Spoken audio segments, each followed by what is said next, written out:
Bonjour les amis, alors je ne pouvais pas vous laisser sans une dernière vidéo du Chili. Si le Chili est connu pour être en état d'insurrection, il est aussi connu pour connaître les grands signes en fait, du dérèglement climatique. Je suis actuellement devant le glacier Grey. Le glacier Grey est connu pour être un énorme glacier de Patagonie et des icebergs se détachent à chaque fois de ce glacier. Or, on constate depuis quelques années maintenant que ces glaciers se détachent de manière beaucoup plus grande et beaucoup plus fréquente, ce qui est complètement normal.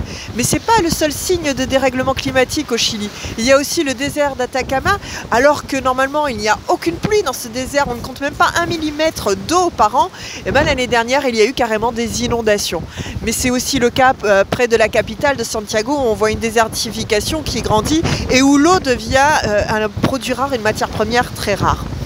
Paradoxalement, le Chili est aussi le pays qui a signé le plus de traités de libre-échange, presque une trentaine.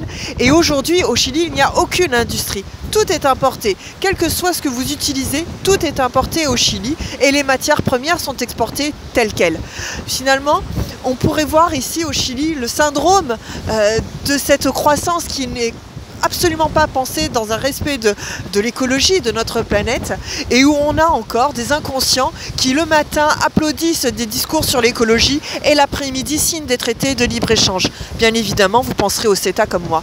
Donc, arrêtons avec ces inconscients qu'on a au pouvoir. Il nous faut une vraie écologie pour que les icebergs, les glaciers qu'on voit derrière, les insectes et aussi les koalas, et je ne peux que penser à l'Australie et dont on sait que le Chili connaît les grandes fumées des incendies qui arrivent justement sur ce pays, eh bien, il faut que tout ça ne soit pas des contes pour nos enfants, mais soit toujours des réalités dans notre vie et pour notre planète.